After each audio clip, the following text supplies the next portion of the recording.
বিসমিল্লাহির রহমানির রহিম।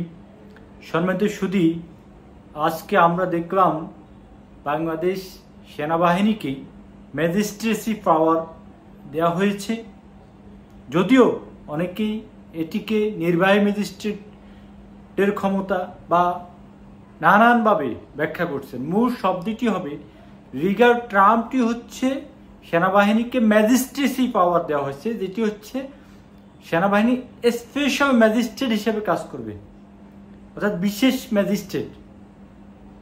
আর বিশেষ ম্যাজিস্ট্রেট যে ক্ষমতাটি প্রয়োগ করতে পারে, ঠিক নির্বাহী ম্যাজিস্ট্রেট যে ক্ষমতাগুলো প্রয়োগ করতে পারতেন সেগুলোই করতে পারবেন। এই কারণেই অনেকেই নির্বাহী ম্যাজিস্ট্রেট বলছেন বা নির্বাহী ম্যাজিস্ট্রেটের ক্ষমতা দেওয়া হচ্ছে বিষয়টি বলছেন।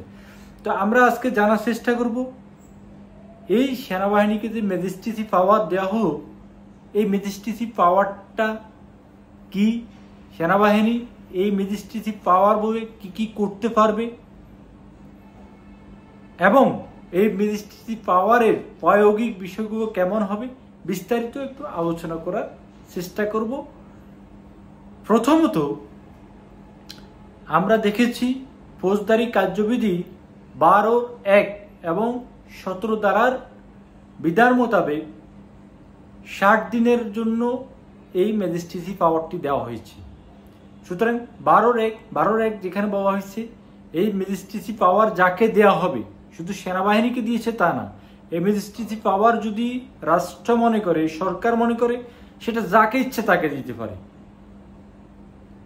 পুলিশকে দিতে পারে, আনসারকে দিতে পারে, বিজিবিকে দিতে পারে, যাকে ইচ্ছে তাকে, পাবলিক পার্সনকেও দিতে পারে।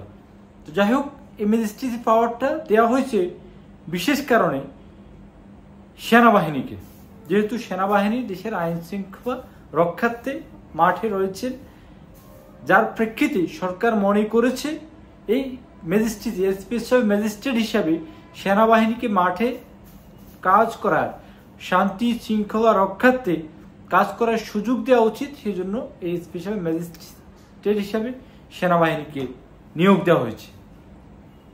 তো সেখানে বলা হচ্ছে, আমরা জানি সাধারণত এই যে স্পেশাল ম্যাজিস্ট্রেট যে দেওয়া হয়ে থাকে, তারা সমগ্র বাংলাদেশে কাজ করতে পারবেন। তবে মেট্রোপলিটন এরিয়া ছাড়া সিআরপিসির আমাদের যে ফৌজদারি কার্যবিধি রয়েছে, সেই ফৌজদারি কার্যবিধির 12(1) যে বিধান, সেখানে সুস্পষ্ট বলা আছে এই স্পেশাল ম্যাজিস্ট্রেট ওনারা মহানগর এলাকাতে এই ক্ষমতা প্রয়োগ করতে পারবেন না। যদি না, কোন ক্ষেত্রে প্রয়োগ করতে পারবেন? যে ক্ষেত্রে মহামান্য হাইকোর্টের সহিত পরামর্শক্রমে সরকার এই বিষয়টি সিদ্ধান্ত নিয়ে থাকেন, অর্থাৎ 12(5). তো যাই হোক, সেটি আমরা ক্লিয়ার না, এখানে সেটি প্রয়োগে দেখা যাবে, সেটা বিস্তারিত প্রজ্ঞাপনে সুস্পষ্ট করা হয়নি। তবে আমি যে প্রজ্ঞাপনটি দেখেছি সেখানে বলা আছে সমগ্র বাংলাদেশ। তো যাই হোক, এখানে কিছু ক্ষমতা দেওয়া হয়েছে। তাহলে এই ম্যাজিস্ট্রেসি পাওয়ার মূলে সেনাবাহিনী কি করবে? অনেকে বলছেন সেনাবাহিনী তো এখন ক্ষমতা গ্রহণ করে ফেলবে, সেনাবাহিনী এই করবে সে করবে। একটা জিনিস মনে রাখতে হবে, সেনাবাহিনীকে যে পাওয়ারটি, যে ক্ষমতাগুলো দেওয়া হয়েছে, এগুলো তো সচরাচর অহরহ আপনার এলাকার উপজেলা নির্বাহী অফিসার, অ্যাসিস্ট্যান্ট, এডিসি, তারাই সচরাচর প্রয়োগ করছে। সুতরাং সেনাবাহিনীকে দেওয়ার প্রেক্ষিতে এটি যে একটা রাষ্ট্রের জন্য হুমকি হয়ে গেল, বিষয়টি সেটি না, বরঞ্চ আইন শৃঙ্খলা রক্ষার্থে কার্যকর পদক্ষেপ করার নিমিত্তে সেনাবাহিনীকে দন্তহীন বাঘ না রেখে কিছু ক্ষমতা দেওয়াটাই ভালো। এবং আমি মনে করি ইন্টারিম গভর্নমেন্ট সেটি মনে করেছে যথোপযুক্ত, সেজন্য দিয়েছে। এখন বলা হচ্ছে কত দিনের জন্য দিব? এই প্রজ্ঞাপনে আমরা দেখেছি 60 দিনের জন্য। সরকার ইচ্ছে করবে এটি মেয়াদ বাড়াতে পারে, কমাতে পারে, সেটা সরকারের ইচ্ছের উপর নির্ভর করে। সরকার যতদিন মনে করবে এই ক্ষমতাটি দেয়া বা অব্যাহত রাখা দরকার, ততদিন রাখতে পারবে। তো এখানে কি কি ক্ষমতা দেওয়া হয়েছে, এখানে আমরা দেখছি কয়েকটি সেকশনের কথা বলা হচ্ছে। সিআরপিসির 64, সিআরপিসির 65, 83, 84, 86, 107, 110, 133, 142, 128, 126, 127, অসংখ্য। যাই হোক, সেগুলো বিস্তারিত এখন আপনারা দেখে নেবেন, সেগুলো বিস্তারিত আলোচনা করা যাবে না। আমরা জিনিসটা আলোচনা করবো এই ক্ষমতার প্রেক্ষিতে সেনাবাহিনী কি করতে পারবে। প্রথমত যদি আসি, সেটি হচ্ছে যদি 66 দ্বারা যেটা বলা হচ্ছে সেনাবাহিনীর উপস্থিতিতে যদি কোনো ফৌজদারি অপরাধ সংঘটিত হয়, সেক্ষেত্রে সেনাবাহিনী সেটি কগনিজেন্স নিতে পারবে, সেটি নিবারণ করতে পারবে। সেনাবাহিনীর উপস্থিতি সংঘটিত অপরাধ সেনাবাহিনী নিবারণ করার ব্যবস্থা নিতে পারবে। আগে হচ্ছে কি, সেনাবাহিনী অক্সিলিয়ারি ফোর্স হিসাবে, সহায়ক ফোর্স হিসাবে সাথে থাকতো। আমরা দেখেছি পুলিশকে ভাড়া দিচ্ছে, বিজিবিকে ভাড়া দিচ্ছে, বা ম্যাজিস্ট্রেট, নির্বাহী ম্যাজিস্ট্রেট বা যে কোনো ওয়ে হোক, যেটি আসলে সেনাবাহিনীর সাথে অনেকেই আমরা সমালোচনা বা আলোচনা করছিলাম, যেটি সেনাবাহিনীর সাথে যাচ্ছে না। এখানে বলা হচ্ছে সেনাবাহিনীকে এই যে সেকশন 64 সিআরপিসি, যেটি বলা হচ্ছে সেনাবাহিনীর উপস্থিতিতে বা স্পেশাল ম্যাজিস্ট্রেটের উপস্থিতিতে যদি কোনো অপরাধ সংঘটিত হয়, কেউ চিন্তা করে নিয়ে যাচ্ছে, সেনাবাহিনী এখন সেটি ধরে আমলে নিতে পারবে, তাকে গ্রেপ্তার করতে পারবে। এটি স্বাভাবিক, এটা থাকাই উচিত। এবং সেনাবাহিনীর উপস্থিতিতে কোনো একটি কগনিজেবল অফেন্স সংঘটিত হবে। আপনি একজনকে ধরেছেন যে একটা আইন শৃঙ্খলা পরিস্থিতি বা একটা দুষ্কর্মমূলক কাজ করতে যাচ্ছে, আপনি হাতে আনাতে ধরেছেন, আপনি সেনাবাহিনীর হাতে তুলে দেন, সেনাবাহিনী সেটাকে গ্রেপ্তারের এখতিয়ার রাখে। আগে এই গ্রেপ্তারের এখতিয়ারটার জন্য আপনাকে থানা যেতে হতো, এই করতে হতো, বিশাল আইনি প্রক্রিয়া। এখন সেনাবাহিনী গ্রেপ্তার করতে হবে। 65 সেই পাওয়ারটি সেনাবাহিনীকে দেওয়া হয়েছে সেকশন। তাহলে এটা হচ্ছে বিষয়। এবং আর কিছু সেকশন আমরা যেটা দেখবো 83, 84, 86, এখানে বলা হচ্ছে ওয়ারেন্ট এক্সিকিউশন। সেনাবাহিনী ওয়ারেন্ট কার্যকর করা বা কোথাও কোনো আসামি ধরার জন্য, সে কোনো একটা অপরাধ সংঘটিত হয়েছে, সেটার জন্য ওয়ারেন্ট কার্যকর করার জন্য পুলিশকে বা অধীনস্থ থানাকে কাউকে নির্দেশ দেয়া, এই বিষয়গুলো রয়েছে। এগুলো আইন শৃঙ্খলা বাহিনী নিরাপত্তার সাথে থাকা উচিত, সেটা একটা বিষয়। এখন আরো একটা বিষয় হচ্ছে 96-এর যেটা 95-2 যেটা বলা হয়েছে সেনাবাহিনীকে তল্লাশির পাওয়ার দেওয়া আছে, সার্চ ওয়ারেন্টের ক্ষমতা। এখন একটা কুরিয়ার সার্ভিসে একটা গাড়ি যাচ্ছে, সেনাবাহিনী ইচ্ছে করবে এখন সেটিকে তল্লাশি করতে পারবে না, অফিসিয়ালি সে অথরিটি নেই, কিন্তু এই স্পেশাল ম্যাজিস্ট্রেট হওয়ার কারণে তারা যে কোনো কিছু তল্লাশি করার এখতিয়ার রাখবে। এবং সেখানে যদি সন্দেহজনক কিছু পায়, সেখানে যদি অপরাধজনক কোনো অপরাধ সংঘটিত হয়ে থাকে, অপরাধের উপাদান পাওয়া যায়, সেগুলোকে অ্যারেস্ট করতে পারবে, আটক করতে পারবে সেনাবাহিনী। এই 95-টি ব্যবহার হচ্ছে। আরেকটি বিষয় হচ্ছে সার্চ ওয়ারেন্ট, কাউকে জিম্মি করে রাখা হয়েছে, যেটি 100 ধারায় সার্চ ওয়ারেন্ট আমরা যেটা বলি, মানুষকে উদ্ধারের জন্য কাউকে বেআইনিভাবে কোথাও জিম্মি করে রাখা হয়েছে, আটক করে রাখা হয়েছে, সেটির জন্য আমরা আগে নির্বাহী ম্যাজিস্ট্রেটের নিকট গিয়ে দরখাস্ত দিতাম, সেটি অ্যালাউ হতো, দীর্ঘ প্রক্রিয়া। এখন হচ্ছে আপনি সেনাবাহিনীকে হেলো করবেন, সেনাবাহিনী সেটি উদ্ধারে যেতে পারবে এবং উদ্ধার করতে পারবে, সংশ্লিষ্ট ব্যক্তিকে আটক করতে পারবে। এটি 100 ধারার প্রয়োগ, এটা একটা খুবই গুরুত্বপূর্ণ বিষয়। 107 ধারা বলছে কেউ যদি হুমকি প্রদর্শন করে, দেশের থানাগুলো এখন ওইভাবে কার্যকর না, বা যাই হোক যেভাবে হোক, আমরা যে কোনো প্রয়োজন এখন সেনাবাহিনীকে কল দিচ্ছি, কিন্তু সেনাবাহিনী এসে কাউকে আটক করতে পারছেন না। এখন 107 ধারার ক্ষমতা সেনাবাহিনীকে দেওয়া হয়েছে। আপনাকে কেউ হুমকি দিল, আপনি জিডি করলেন, বা আপনাকে কেউ হুমকি দিল, আপনি সরাসরি সেনাবাহিনীর নাম্বারে কল করলেন, সেনাবাহিনী এসে গ্রেপ্তার করে নিয়ে যেতে পারবে। 107 ধারা এবং মুসেবাকা বন্ড, কেউ যদি এরকম হুমকি প্রদান করে, তাকে এনে তুমি এই ধরনের কাজ আর করবা না, তার নিকট মুসেবাকা সম্পাদন করার এখতিয়ার সেনাবাহিনীকে দেওয়া হয়েছে, অর্থাৎ স্পেশাল ম্যাজিস্ট্রেটকে দেওয়া হয়েছে। সেনাবাহিনীর যে ম্যাজিস্ট্রেসি পাওয়ার, সেটা দ্বারা সেনাবাহিনী প্রয়োগ করতে পারবে। আরো কিছু বিষয়, যেমন 110 দ্বারা যেটা বলা হয়েছে হ্যাবিচুয়াল অফেন্ডার, একজন আপনার সমাজে একজন সবসময় চুরি করে, সবসময় ডাকাতি করে, বা যাকে সন্দেহ হয়, মানুষ মনে করে তার জন্য আশঙ্কাজনক, তার নামে থানাতে 10টা মামলা আছে, কিন্তু সে এখন জামিনে আছে, সেনাবাহিনী যদি মনে করে বা স্পেশাল ম্যাজিস্ট্রেট যদি মনে করে, তাকে ডেকে এনে বন্ড সই করে নিতে পারবে। তুমি এই ধরনের কাজ আর করবা না, এই ধরনের কাজ তুমি প্রতি সপ্তাহে, প্রতি 15 দিন পর পর সেনাবাহিনীকে রিপোর্ট করে যাবা, তুমি এলাকাতে অবস্থান করতেছ, তোমার একটা নজরদারির মধ্যে রাখা, এটা গুড, পজিটিভ। হ্যাবিচুয়াল অফেন্ডারকে এই যে সেনাবাহিনী তদারকি রাখতে পারবে।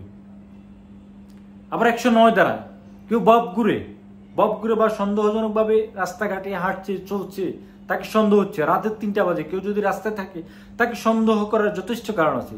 সেনাবাহিনী যদি মনে করে তাকে সেনাবাহিনীর জিম্মা নিয়ে বন্ড সই করতে পারবে, গ্রেপ্তার করে ফেলতে হবে সেটি না, তাকে সতর্ক করতে পারবে, তার কাছ থেকে মুছে বেকা নিতে পারবে, তুমি এই ধরনের কাজ করবে না আর রাতের 3টা বাজে বের হবে না, এটা করতেই পারে। আরেকটা বিষয় হচ্ছে সেনাবাহিনী 126 দ্বারা যেটা বলা হচ্ছে জামিনদারকে কেউ যদি সিকিউরিটি বন্ড কোনো কিছু সম্পাদন করে পরবর্তীতে সেটি তাকে আবার ডিসচার্জ অব্যাহতি দেওয়ারও এখতিয়ার রাখে স্পেশাল ম্যাজিস্ট্রেট 126 দ্বারা যেটা বলা হচ্ছে।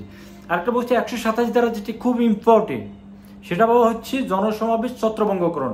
কোথাও কোনো বেআইনি জনসমাবেশ হচ্ছে সেটি সেনাবাহিনীর ছত্রভঙ্গ করার অধিকার আছে, ম্যাজিস্ট্রেটের অনুমতি লাগবে না। সেনাবাহিনী নিজেই স্পেশাল ম্যাজিস্ট্রেট হিসেবে যদি মনে করে এখানে আশঙ্কাজনক পরিস্থিতির উদ্ভব করতে পারে, সেনাবাহিনী সেটাকে ছত্রভঙ্গ করে দিতে পারবে। এটি হয়তো আইন শৃঙ্খলা রক্ষার জন্য বর্তমান সময়ে গুরুত্বপূর্ণ ছিল। এবং এই ধরনের কোনো কিছু 127 এবং 128 দ্বারা 127-128 দ্বারা যে বিষয়গুলো, এই দু বিষয়গুলো মূলত এই বিষয়গুলোই বলা হয়েছে কোনো বেআইনি জনসমাবেশ কোনো কিছু ছত্রভঙ্গ করার এখতিয়ার সেনাবাহিনী থাকবে।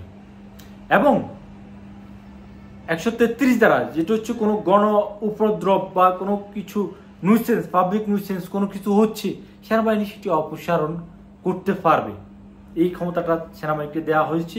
এবং সর্বশেষ যেটা বলছে 142 দ্বারা সেনাবাহিনী যদি মনে করে ইনজাংশন নিষেধাজ্ঞা আরোপ করতে পারবে, এইখানে এই কাজ করা যাবে না, এটা বলছে 142 দ্বারা 144 নো 142 142 দ্বারা সেখানে বলা হচ্ছে ইনজাংশন জারি করতে পারবে কোনো কার্যকর ব্যবস্থা নেওয়ার জন্য, অর্থাৎ এই কাজ করা যাবে না, এই নিষেধাজ্ঞা কিছু গাইডলাইন দিতে পারবে, যেটা 144 দ্বারা বলা হয়েছে। তো টোটাল ওভারঅল বিষয়গুলো আমরা যদি দেখি সেনাবাহিনীকে যে সেকশনগুলো দেওয়া হয়েছে সেটার প্রেক্ষিতে সেনাবাহিনী মাঠে থাকার প্রেক্ষিতে আইন শৃঙ্খলা রক্ষার নিমিত্তে এগুলো কার্যকর হতে পারে।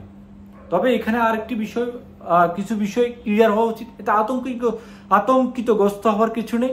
এই স্বাভাবিক ক্ষমতাগুলো নির্বাহী ম্যাজিস্ট্রেটের নিকট এখনো রয়েছে, এগুলো প্রয়োগ হচ্ছে, কিন্তু আমরা হয়তো অনুধাবন করতে পারি না, বুঝি না, যার জন্য আমরা অনেকে হয়তো হতাশ হয়ে যাচ্ছি।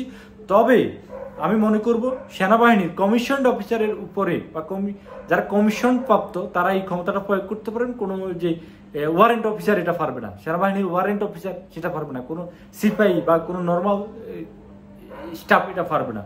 কমিশন প্রাপ্ত যে অফিসার এবং এই যারা স্পেশাল ম্যাজিস্ট্রেট তারা থাকবেন ডিস্ট্রিক্ট ম্যাজিস্ট্রেটের আন্ডারে। ডিস্ট্রিক্ট ম্যাজিস্ট্রেট কি? ডিস্ট্রিক্ট ম্যাজিস্ট্রেট হচ্ছে তাদের রিপোর্টিং বস, ডিস্ট্রিক্ট ম্যাজিস্ট্রেট হচ্ছে ডিসি।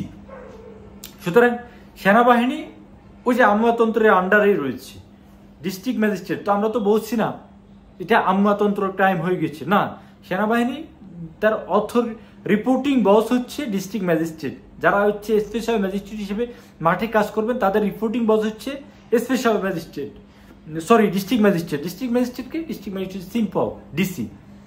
এবং সেনাবাহিনী এখানে আরেকটি কথা বলা হচ্ছে, কাউকে গ্রেপ্তার করবো, সেনাবাহিনীকে জামিন দিতে পারবে কিনা, এটি ভেরি ইম্পর্টেন্ট।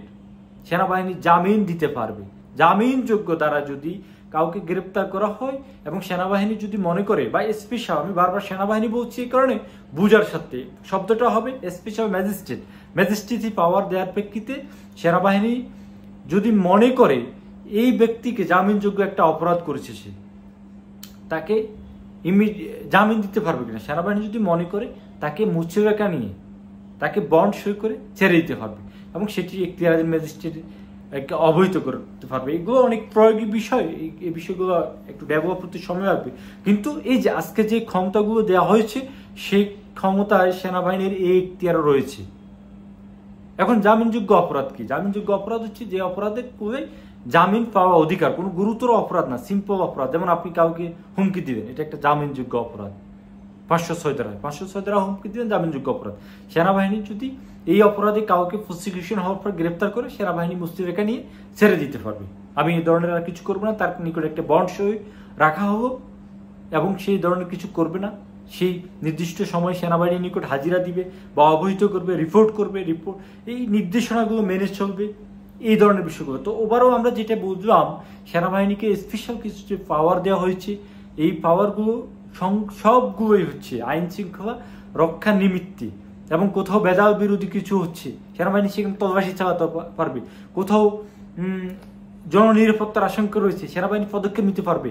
কেউ যদি বেআইনি কোনো কার্যক্রম সেনাবাহিনীর উপস্থিতি করে, সেনাবাহিনী গ্রেপ্তার করতে পারবে।